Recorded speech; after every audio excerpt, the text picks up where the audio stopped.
most, they're the guys who are going to get reps here this coming month. How much did the injury put Myslinski behind?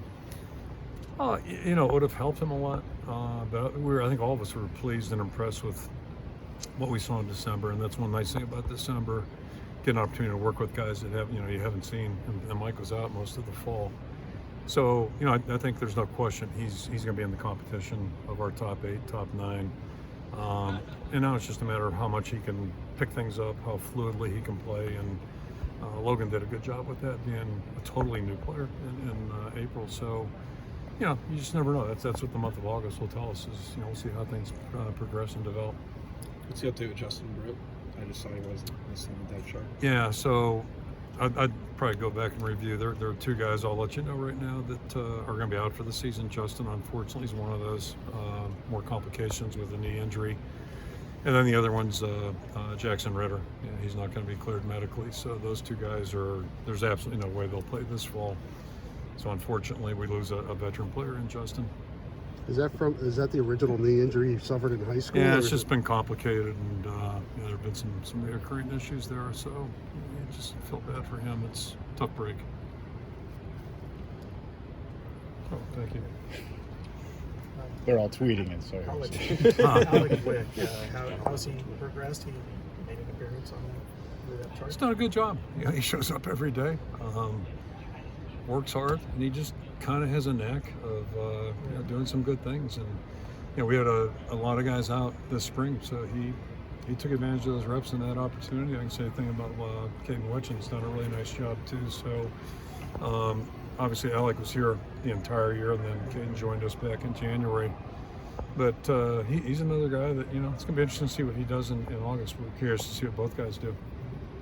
Have you seen Keegan and Arlen take from freshmen to sophomores, then obviously with all the injuries during spring?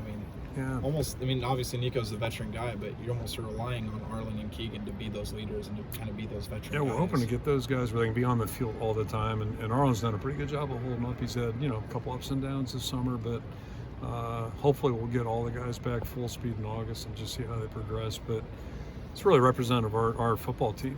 Even those guys played last year, but if everybody's not taking a step forward, including our older guys, then we're going to be in trouble. So we expect that or hope for that from everybody.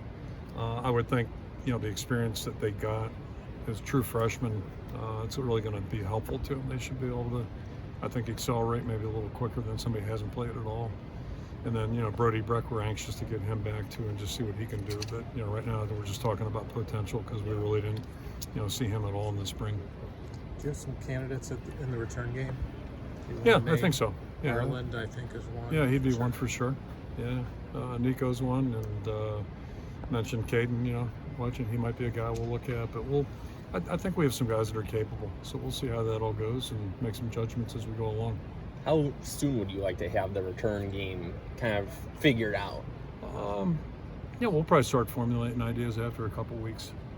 It's still not quite the same because we don't do live coverage I still flash back to Quinn Early getting his shoulder knocked out, whatever year that was. We don't do live coverage in practice, but we'll put them in some stressful situations where it's crowded and that type of thing. And that's a big part of being a returner, is just having the judgment and the focus and concentration, because it all starts with ball security. If you don't field it, and fielding's critical instead of letting it roll. But if you don't field it, that's an issue. And then if you can do something after that, that's really good. But we'll have to wait and see. Do you like how everybody's volunteer? Everybody seems interested. That's where special teams really begin. Mm-hmm.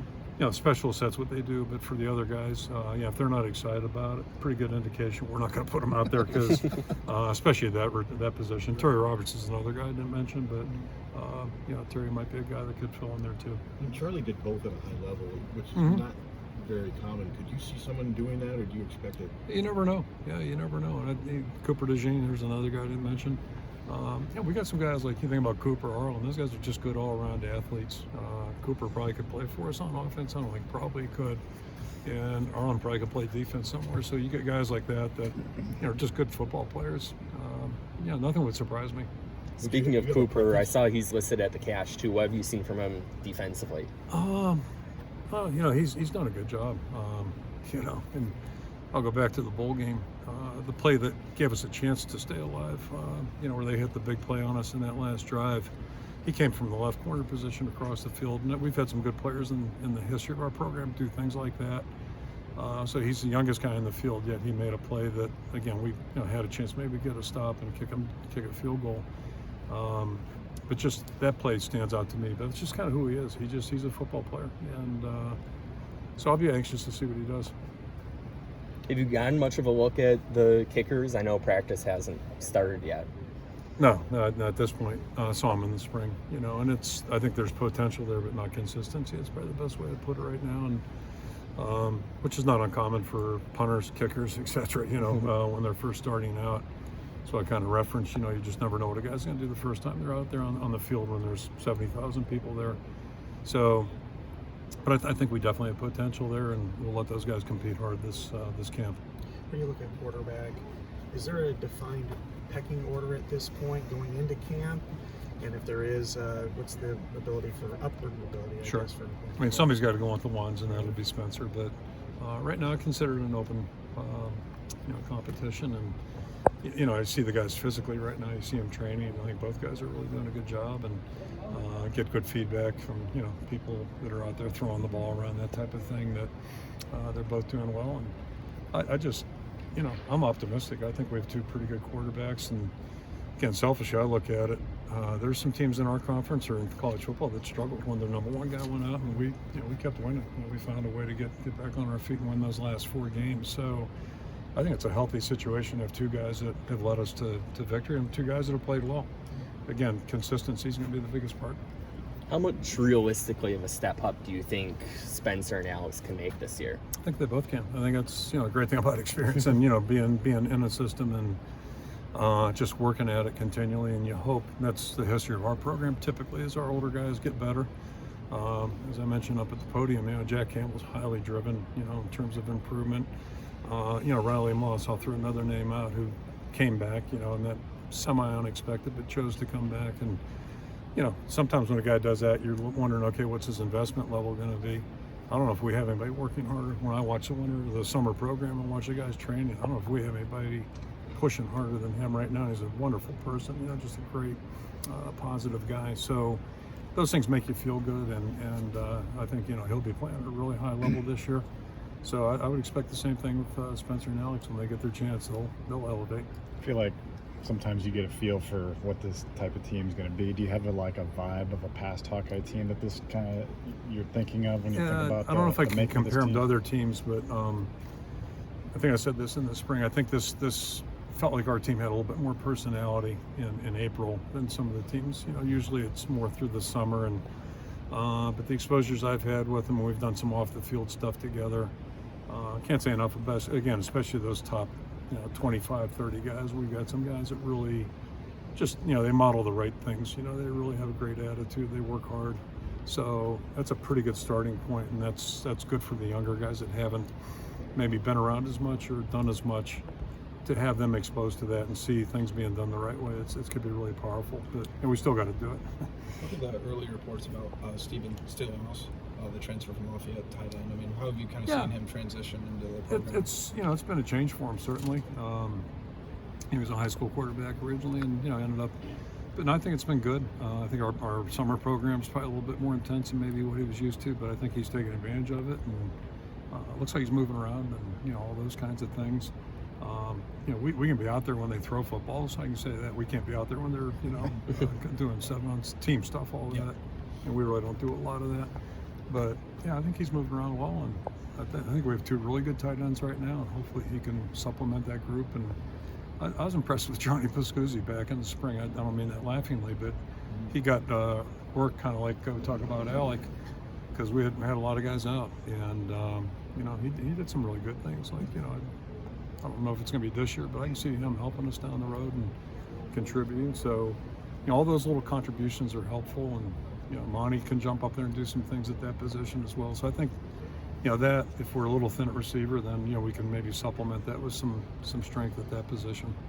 Coach, talking about Sam Laporta, obviously when he came in, he was a receiver, and then you turned him over to tight end.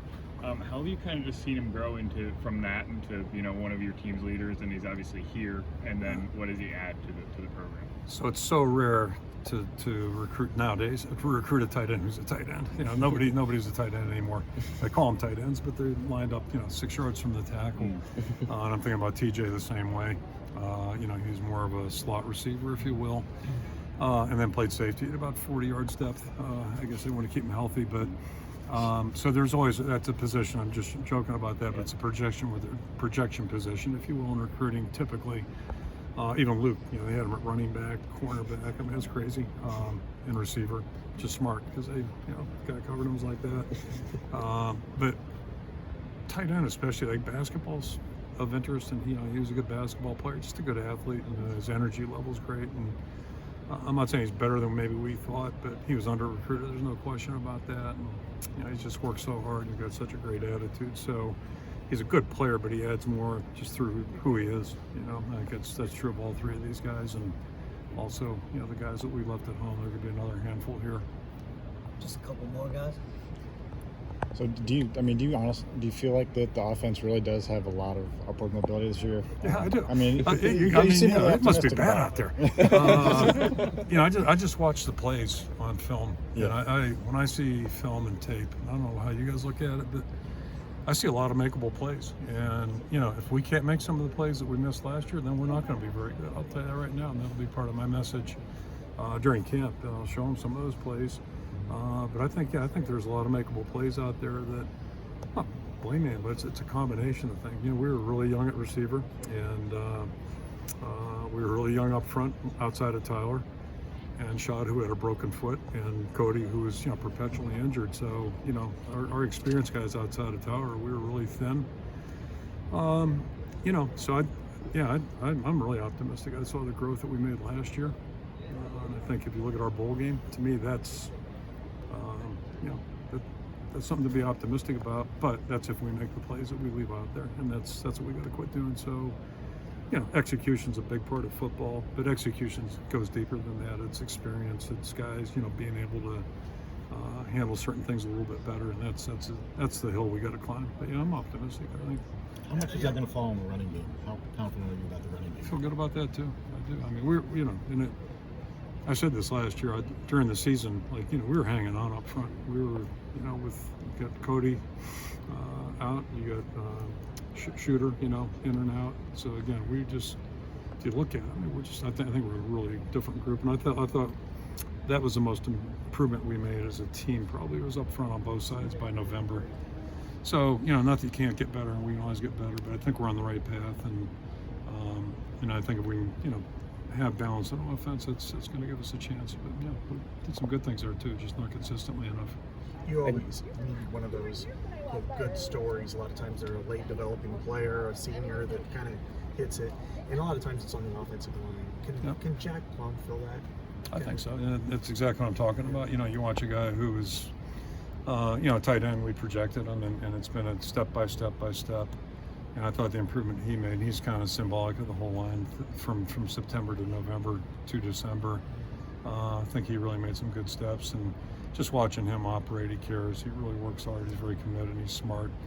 So I think he can play really well this year, and that's my expectation. I know, more importantly, I think it's his expectation, but I don't see a reason why he can't be a good football player for us this year.